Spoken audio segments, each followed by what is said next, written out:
ಮಾನ್ಯ ಮುಖ್ಯಮಂತ್ರಿಗಳ ಜೊತೆಗೆ ಪ್ರೀ ಬಜೆಟ್ ಮೀಟಿಂಗಲ್ಲಿ ಏನೇನು ನನ್ನ ಇಲಾಖೆ ವತಿಯಿಂದ ನಮ್ಮ ಬೇಡಿಕೆಗಳು ಏನೇನಿದ್ದಾವೆ ಕೆಲವೆಲ್ಲದೂ ಕೂಡ, ಯಾಕೆಂದರೆ ನಾನು 2023ರಲ್ಲಿ ಶಿಕ್ಷಣ ಸಚಿವನಾದ ಮೇಲೆ ನಮ್ಮದೊಂದು ಇಂಟ್ರಿಮ್ ಬಜೆಟ್ ಬಂತು, ಮಧ್ಯಂತರ ಬಜೆಟ್. ಆ ಟೈಮಲ್ಲೂ ಕೂಡ BJPಯವರು ಏನು ಬಜೆಟ್ ಮಾಡಿದ್ರು ಅದಕ್ಕಿಂತ ಹೆಚ್ಚು ಕೊಟ್ಟರು. ಅದಾದಮೇಲೆ 2024 ಜಾಸ್ತಿ ಕೊಟ್ಟರು, 25 ಜಾಸ್ತಿ ಕೊಟ್ಟರು, ಈ 26ಕ್ಕೂ ಕೂಡ ಅದು ಯೂಶಲಿ ಗಾತ್ರ ಜಾಸ್ತಿ ಆಗ್ತದೆ ಕಾರ್ಯಕ್ರಮಗಳು ಕೂಡ. ಬಟ್ ನನ್ನ ಇಲಾಖೆ ಭಾಳ ದೊಡ್ಡ ಸಮಸ್ಯೆ ಇರ್ತಕ್ಕಂಥದ್ದು ಇಲಾಖೆನೇ ಯಾವ ರೀತಿ ಹತೋಟಿಯನ್ನು ತರಬೇಕು ಅಂತ ಹೇಳಿ ನನಗೊಂದು ಡೈರೆಕ್ಷನ್ಸ್ ಕೊಟ್ಟಿದ್ರು ಮಾನ್ಯ ಮುಖ್ಯಮಂತ್ರಿಗಳು.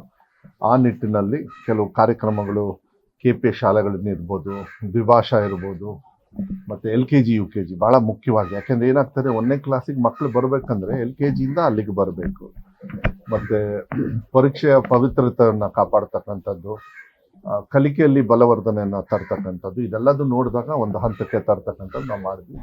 ಪೌಷ್ಟಿಕತೆಯೂ ಕೂಡ ಅಪೌಷ್ಟಿಕತೆ ಜಾಸ್ತಿ ಇತ್ತು ನಮ್ಮ ಕರ್ನಾಟಕ ರಾಜ್ಯದಲ್ಲಿ. ಈಗ ಕೆಲವೊಂದು 2-3 ರಿಪೋರ್ಟು ಕೂಡ ಚೆನ್ನಾಗಿ ಬಂದಿದೆ. ಮತ್ತು ನಾನು ಹೆಲ್ತ್ ಡಿಪಾರ್ಟ್ಮೆಂಟನ್ನು ಕೂಡ ನಾನು ಮೊನ್ನೆ ಹೇಳಿದೆ, ಸ್ವಲ್ಪ ನಿಮ್ಮದು ಲೇಟೆಸ್ಟ್ ರಿಪೋರ್ಟ್ ಕೊಡಿ ನನಗೆ, ಯಾವ ರೀತಿ ಆಗ್ತದೆ ಅಂತ ಹೇಳಿ. ಮತ್ತು ವಿಧಾನಸಭೆ ಒಳಗೆ ಮತ್ತು ಹೊರಗೆ ವಿರೋಧ ಪಕ್ಷದವ್ರದ್ದು ಕೂಡ ವಿಶ್ವಾಸ ತಗೊಳ್ಬೇಕಾಗುತ್ತೆ. ಯಾಕೆಂದರೆ ಶಿಕ್ಷಣದಲ್ಲಿ ನಾವು ವಿರೋಧವನ್ನು ಮಾಡ್ಕೊಂಡು ಕೂತ್ಕೊಳ್ಳೋಕ್ಕಾಗಲ್ಲ ಅವ್ರನ್ನ. ಅದನ್ನು ನಾನು ಸಕ್ಸಸ್ ಆಗಿ ಅವ್ರದ್ದೆಲ್ಲರೂ ಕೂಡ ವಿಶ್ವಾಸದ ಮೇಲೆ, ಮತ್ತು ಮೇಲ್ಮನೆಯಲ್ಲಿ ವಿಶೇಷವಾಗಿ MLC ಅವರ ಪರಿಷತ್ತಿನ ಸದಸ್ಯರು ಹೇಳಿದ್ದಾರೆ, ಅವ್ರದ್ದೆಲ್ಲರದ್ದು ಕೂಡ ಸಹಕಾರವನ್ನು ತಗೊಂಡು ಮಾಡ್ತಕ್ಕಂಥದ್ದು ನಾನು ಚೆನ್ನಾಗಿ ಮಾಡ್ಕೊಂಡು ಬಂದಿದ್ದೀನಿ. ಮೊನ್ನೆ ನಾನು ಮಾನ್ಯ ಮುಖ್ಯಮಂತ್ರಿಗಳಿಗೆ ಕೊಡ್ತಕ್ಕಂಥ ಸಂದರ್ಭದಲ್ಲಿ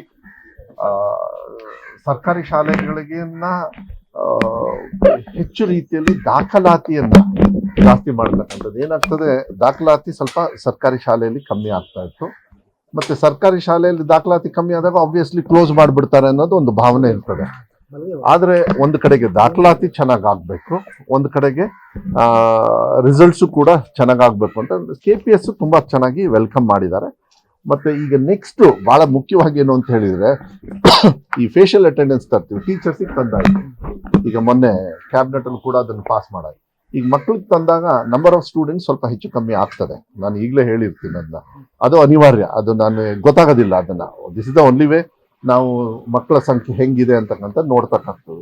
ಇದನ್ನೆಲ್ಲ ನೋಡಿದಾಗ ನಮಗೆ ಅಕೌಂಟಬಿಲಿಟಿ ಚೆನ್ನಾಗಿ ಬರ್ತದೆ. ಅಕೌಂಟಬಿಲಿಟಿನ ಈ ವರ್ಷ ಭಾಳ ಅದ್ಭುತವಾಗಿ ಅದನ್ನ ಕರೆಕ್ಟಾಗಿ ಮಾಡಬೇಕಾದ್ರೆ ಸರ್ಕಾರದ ಟ್ಯಾಕ್ಸ್ ಹಣ ಏನಿದೆಯಲ್ಲ ಅದು ಕರೆಕ್ಟಾಗಿ ಖರ್ಚಾಗಬೇಕು. ಆ ನಿಟ್ಟಿನಲ್ಲಿ ತಗೊಂಡು ಹೋಗ್ತಕ್ಕಂಥ ವ್ಯವಸ್ಥೆಯನ್ನು, ಮತ್ತು ಇನ್ನೊಂದು ಸ್ವಲ್ಪ KPSಗೆ ಹೆಚ್ಚು ಒತ್ತನ್ನು ಕೊಡ್ತಕ್ಕಂಥದ್ದು, ಮತ್ತು ಫ್ರೀ ಟ್ರಾನ್ಸ್ಪೋರ್ಟೇಷನ್ ಕೊಡ್ತಾ ಇದ್ವಿ. ಎಲ್ಲ ಮಕ್ಕಳಿಗೂ ಕೂಡ ಯಾರ್ಯಾರು KPSಗೆ ಬರ್ತಾರೆ ಅವರಿಗೆಲ್ಲರಿಗೂ ಕೂಡ, ಕರ್ನಾಟಕ ಪಬ್ಲಿಕ್ ಶಾಲೆಗಳಿಗೆ ಬರ್ತಾರೆ ಅವರಿಗೆಲ್ಲರಿಗೂ ಕೂಡ ಫ್ರೀ ಟ್ರಾನ್ಸ್ಪೋರ್ಟೇಷನ್ನ ಕೊಡ್ತಕ್ಕಂಥದ್ದನ್ನು ನಾವು ಮುಂಚೆ ಮಾತು ಕೊಟ್ಟಿದ್ವಿ, ಅದು ಕೂಡ ಆಗ್ತದೆ.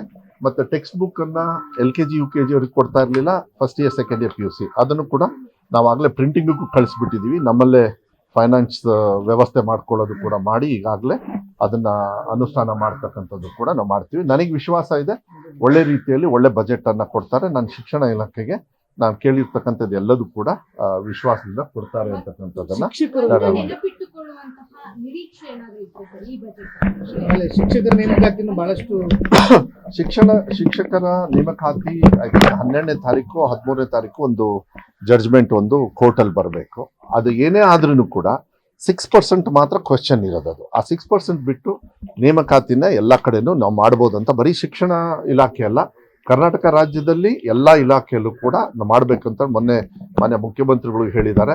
ಆ 6%, ಬಟ್ ನಮಗೆ ವಿಶ್ವಾಸ ಇದೆ ಕೋರ್ಟ್ ಡೈರೆಕ್ಷನ್ಸು ಕೂಡ ಅದಕ್ಕೆ ಬರುತ್ತೆ ಅಂಥೇಳಿ. ನಾವು ಪ್ರಿಪ್ರೇಷನ್ ಏನು ಮಾಡಬೇಕು, 10,500 ಟೀಚರ್ಸ್ನ ರಿಕ್ರೂಟ್ಮೆಂಟ್ ಮಾಡೋದು ಸರ್ಕಾರಿ ಶಾಲೆಗಳಲ್ಲಿ. ಅನುದಾನಿತ ಶಾಲೆಯಲ್ಲಿ ಸುಮಾರು 5,000 ಚಿಲ್ಡ್ರೆ, ಅಂದರೆ 6,000 ಹೆಚ್ಚು ಕಮ್ಮಿ ಆಗುತ್ತೆ ಅವ್ರಿಗೂ ಕೂಡ. ಮತ್ತು ಇನ್ನೂ ಇಲಾಖೆಯಲ್ಲಿರ್ತಕ್ಕಂಥ ಯಾವುದಾದ್ರು ಏನು ನೇಮಕಾತಿ ಪ್ರಕ್ರಿಯೆ ಆಗಬೇಕು ಅದನ್ನ. ಬಟ್ ಒಂದು ಗ್ಯಾರಂಟಿಯನ್ನು ನಾನು ಕೊಡ್ಲಿಕ್ಕೆ ಇಷ್ಟಪಡ್ತೀನಿ, ಜೂನ್ 1ನೇ ತಾರೀಕು ಸ್ಕೂಲ್ ಸ್ಟಾರ್ಟ್ ಆಗ್ತದೆ, ಅಷ್ಟರೊಳಗೆ ಎಲ್ಲ ಶಿಕ್ಷಕರ ನೇಮಕಾತಿಯನ್ನ ಪ್ರೋಸೆಸ್ನ ನಾವು ಮುಗಿಸ್ಬೇಕು ಅಂತೇಳಿ ನಾನು ನಮ್ಮ ಇಲಾಖೆಗೆ ಟಾರ್ಗೆಟ್ ಕೊಟ್ಟಿದ್ದೀನಿ. ಅದು ಮೋಸ್ಟ್ಲಿ ಈಗ ಫೆಬ್ರವರಿ 12-13ನೇ ತಾರೀಕು ಮೇಲೆ ಆ ಪ್ರೋಸೆಸ್ ಸ್ಟಾರ್ಟ್ ಆದರೆ ಒಂದು 3-4 ಮಂತ್ಸಿಗೆ ಕಂಪ್ಲೀಟ್ಲಿ ಮುಗಿಯುತ್ತೆ ಅಂತಕ್ಕಂಥದ್ದು ವಿಶ್ವಾಸ 100ಕ್ಕೆ 100 ಇರ್ತದೆ. ಸೊ ಶಿಕ್ಷಕರು ನೇಮಕಾತಿಯನ್ನು ಆಗಲೇ 13,000 ಜನರು ತಗೊಂಡು ಟೀಚರ್ಸ್ನ ನಮ್ಮ ಸರ್ಕಾರ ಬಂದ ಮೇಲೆ ಆಗಲೇ physically they are already teaching there. ಇನ್ನೂ 10,000 ಮತ್ತು 6,000 ಬಂದರೆ ನನಗೆ ಅನ್ಸುತ್ತೆ ಒಂದು 7-8 ಸಾವಿರ ಟೀಚರ್ಸ್ನ ಬರ್ತಕ್ಕಂಥದ್ದು. ಮತ್ತು ಸ್ಪೆಷಲ್ ಟೀಚರ್ಸು ನಾನು ಈ ಸತಿ ಕೇಳಿರ್ತಕ್ಕಂಥದ್ದು ಸಂಗೀತ, ಆರ್ಟು, ಕಂಪ್ಯೂಟರು ಮತ್ತು ಫಿಸಿಕಲ್ ಟ್ರೈನಿಂಗು, ಈ 3-4 ಸೆಕ್ಟರ್ಗೆ ನಾನು ಕೇಳಿದ್ದೀನಿ. ಅದನ್ನು ಬಜೆಟಲ್ಲಿ ನನಗೆ ವಿಶ್ವಾಸ ಇದೆ, ಕೊಡ್ತಾರೆ ಅಂತ ಹೇಳಿ ವಿಶ್ವಾಸ ಇದೆ. ಅದನ್ನು ನೋಡ್ಬೋದು. ಆಮೇಲೆ ಬಹಳ ಮುಖ್ಯವಾಗಿ ಏನಂತಂದ್ರೆ ದಾಖಲಾತಿಯನ್ನು ಹೆಚ್ಚು ಮಾಡೋದಕ್ಕೆ ನಾವು ಹಿಂದೆ ರೆಡಿ ಮಾಡ್ಕೊಳ್ಬೇಕಾಗತ್ತೆ. ಶಿಕ್ಷಕರು ಬೇಕಾಗುತ್ತೆ, KPS ಶಾಲೆಗಳು ಕೊಡಬೇಕಾಗತ್ತೆ, ಟ್ರಾನ್ಸ್ಪೋರ್ಟೇಷನ್ ಕೊಡಬೇಕಾಗತ್ತೆ, ಮಕ್ಕಳನ್ನ ಹಳ್ಳಿ ಕಡೆಯಿಂದ ಕರ್ಕೊಂಡು ಬಂದು ಅವ್ರಿಗೆ ಈ KPS ಅಲ್ಲಿ ಯಾರು ಅಡ್ಮಿಷನ್ ಬೇಕು ಅಂತಾರೆ ಇವರಿಗೆಲ್ಲ ಕೊಡ್ತಕ್ಕಂಥದ್ದು ಬದಲಾವಣೆ ಏನಂತೂ ಕೂಡ ನಾವು ಕಾಣ್ತಕ್ಕಂಥದ್ದು. ಮತ್ತೆ ಟೋಟಲ್ ಆನ್ ದ ಹೋಲ್ ನೀವು ಕಲ್ಯಾಣ ಕರ್ನಾಟಕ ಭಾಗದಲ್ಲಿ ಯಾವಾಗಲೂ ಶಿಕ್ಷಣಕ್ಕೆ ಕಮ್ಮಿ ಇದೆ ಅಂತ ಇದೆ. ಈ ಸತಿ ನಾನು ಗ್ಯಾರಂಟಿ ಕೊಡಬಲ್ಲೆ, ನಾವು ಮಾಡಿರ್ತಕ್ಕಂಥ ಈ 2.5 ವರ್ಷ ಕೆಲಸ, ಫ್ರೀ ಕರೆಂಟ್ ಬೇರೆ ಕೊಟ್ಟಿದ್ದೀವಿ, ಸಾಯಂಕಾಲ ಸ್ಪೆಷಲ್ ಕ್ಲಾಸಸ್ ತಗೊಂಡಿದ್ದಾರೆ. ಇದನ್ನೆಲ್ಲದೂ ಕೂಡ ನೋಡಿದ್ರೆ ನನಗೆ ವಿಶ್ವಾಸ ಇದೆ 100ಕ್ಕೆ 100 ದಾಖಲಾತಿನೂ ಹೆಚ್ಚಾಗ್ತದೆ. ಒಂದ್ ಕಡೆ ಕಮ್ಮಿ ಆಗುತ್ತೆ, ಯಾಕಂದ್ರೆ ಫೇಶಿಯಲ್ ಅಟೆಂಡೆನ್ಸ್ ಬಂದಾಗ ಅದು ಫಿಸಿಕಲ್ ತರದು. ಬಟ್ ದಾಖಲಾತಿ ಜಾಸ್ತಿ ಆಗೋದ್ರ ಜೊತೆಗೆ ರಿಸಲ್ಟ್ಸು ಈ ಸತಿ ಚೆನ್ನಾಗಿರುತ್ತೆ ಅಂತೇಳಿ ವಿಶ್ವಾಸ ಇದೆ ನನಗೆ. 100ಕ್ಕೆ 100 ಮಕ್ಕಳ ರಿಸಲ್ಟ್ಸ್ ಕೊಡ್ತಾರೆ. ಆಮೇಲೆ 2ನೇ ಮತ್ತು 3ನೇ ಎಕ್ಸಾಮ್ ಪದ್ಧತಿ ಏನಿದೆಯಲ್ಲ ಅದನ್ನು ಒಳ್ಳೆ ರೀತಿಯಲ್ಲಿ ಮಕ್ಕಳು ಓಪನ್ ಆಗಿ, ಆ ಟೆನ್ಷನ್ ಇತ್ತು ಮಕ್ಕಳಿಗೆ, ಆ ಟೆನ್ಷನ್ ಇಲ್ಲದೆ ಎಕ್ಸಾಮ್ ಬರೀತಕ್ಕಂಥ ಪದ್ಧತಿಯನ್ನು ಕೂಡ ಮಾಡ್ಕೊಂಡು ಹೋಗ್ತಕ್ಕಂಥ ವ್ಯವಸ್ಥೆಯನ್ನ ನಾವು ಮಾಡ್ತಾ ಇದ್ದೀವಿ. ಆಮೇಲೆ KPS ಶಾಲೆಗಳನ್ನ ಸಮಾನತೆಯಾಗಿ ಕೊಡ್ತಾ ಇದ್ದೀವಿ ನಾವು. ಕಲ್ಯಾಣ ಕರ್ನಾಟಕಕ್ಕೆ ಹೆಚ್ಚು ಒತ್ತನ್ನ ಕೊಡೋದ್ರಿಂದ ಅಲ್ಲಿಗೆ ಒಂದು 200 KPS ಶಾಲೆಗಳು ಜಾಸ್ತಿ ಆಗ್ತಾ ಇದ್ದಾವೆ. ಇಡೀ ಕರ್ನಾಟಕ ರಾಜ್ಯದಲ್ಲಿ ಬೇರೆ ಬೇರೆ ಕಡೆಗೆಲ್ಲ 3-4 ಬರುತ್ತೆ, 2-3 ಕೆಲವು ಕಡೆಗೆ. ಕಲ್ಯಾಣ ಕರ್ನಾಟಕ ಭಾಗಕ್ಕೆ ಹೆಚ್ಚು ಒತ್ತನ್ನ ಕೊಡಬೇಕು ಅಂತ ಹೇಳಿ ನಾವು ಯಾವಾಗಲೂ ಕೂಡ ಹೇಳ್ತಾ ಇದ್ವಿ. ಆದ್ರೆ ಈ ಸತಿ ಪ್ರಾಕ್ಟಿಕಲಿ 200 ಶಾಲೆಗಳು ಕರ್ನಾಟಕ ಪಬ್ಲಿಕ್ ಶಾಲೆಗಳೇ ಜಾಸ್ತಿ ಆಗುತ್ತೆ. ನೇಮಕಾತಿ ಪ್ರಕ್ರಿಯೆಯಲ್ಲೂ ಕೂಡ ಹೆಚ್ಚು ಒತ್ತನ್ನ ಕಲ್ಯಾಣ ಕರ್ನಾಟಕ ಭಾಗಕ್ಕೆ ಕೊಡಬೇಕು ಅಂತೇಳಿ ನಾವು ತೀರ್ಮಾನವನ್ನು ಮಾಡಿದೀವಿ. ಮತ್ತೆ ಯಾವುದೇ ಕಾರಣಕ್ಕೂ ನಾವು ಕ್ಲೋಸ್ ಮಾಡಲ್ಲ ಶಾಲೆಗಳಂತ ನಿಮ್ಗೆ ಗೊತ್ತು. ಮೊನ್ನೆ ಒಂದು ವಿಚಾರನ ಬಿಜೆಪಿಯವರು ಟ್ವೀಟ್ ಮಾಡಿದ್ದಾರೆ, ನಾನು ನೋಡಿದೆ, ತಾವು ಕೂಡ ನೋಡಿರ್ತೀರಿ.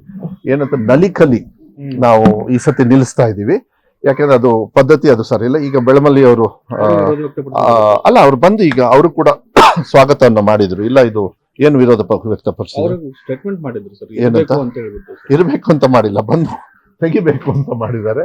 ಅವರು ಕೂಡ ಇದನ್ನ ಹಳೆ ಸಿಸ್ಟಮ್ 30 ವರ್ಷದ್ದು, ಈಗ ತಾನೇ ಬಂದು ಈಗ ನಾವು ತಿಂಡಿ ತಿನ್ಕೊಂಡು ಮನೆಯಿಂದ ಇಲ್ಲಿಂದ ಹೊರಟ್ರು. ನೀವು ಬರೋಕ್ಕಿಂತ ಮುಂಚೆ ನೋಡಿದ್ರೇನೋ ಗೊತ್ತಿಲ್ಲ.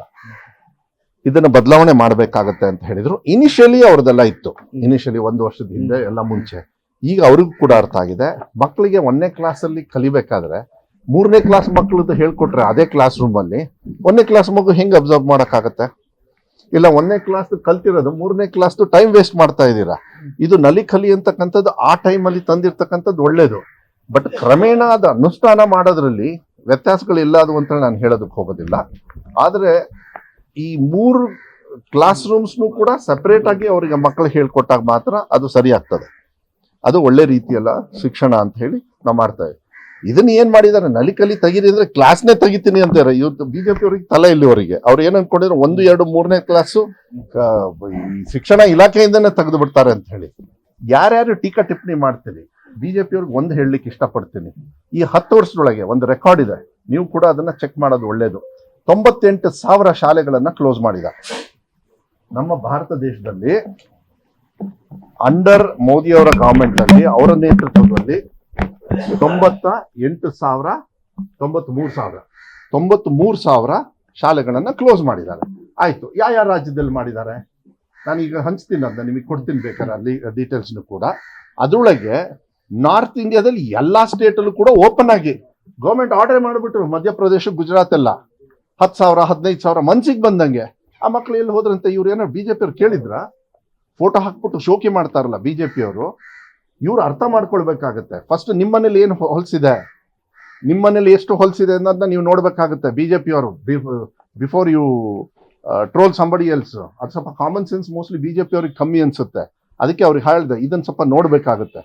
ಕರ್ನಾಟಕ ರಾಜ್ಯದಲ್ಲಿ 10 ವರ್ಷದೊಳಗೆ ಅವರೇ ಕೊಟ್ಟಿರ್ತಕ್ಕಂಥ ರೆಕಾರ್ಡ್ಸ್ ಅಲ್ಲಿ ನಾನು ನೋಡಿರೋದ್ರಲ್ಲಿ ಒಂದು 3,000 ಕ್ಲೋಸ್ ಆಗಿದೆ.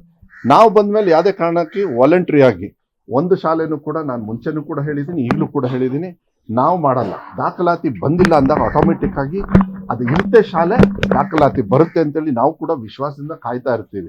ಆದ್ರೆ ಇವರು 98,000 ದೇಶ ಹಾಳು ಮಾಡಿ, ದೇಶನ ಪೀಸ್ ಮಾಡಿ ಎಜುಕೇಶನ್ ಸಿಸ್ಟಮ್ನ ಹಾಳು ಮಾಡಿ ಇಲ್ಲದೆ ಇರ್ತಕ್ಕಂಥ ಭಾಷೆನ ಹೇರ್ತಕ್ಕಂಥ ಪದ್ಧತಿನ ತರದು ಹೋಗೋದು ಈ ತರ ಮಾಡಿ ಆ ಲೋಕಲ್ ಲ್ಯಾಂಗ್ವೇಜ್ಗೆ ವ್ಯಾಲ್ಯೂ ಕೊಡದೆ ಇರ್ತಕ್ಕಂಥ ರೀತಿಯಲ್ಲಿ ಬಿಜೆಪಿ ಅವ್ರು ಮಾಡ್ತಾರಲ್ಲ ಅವ್ರು ತಗೊಳ್ಬೇಕಾದ್ರೆ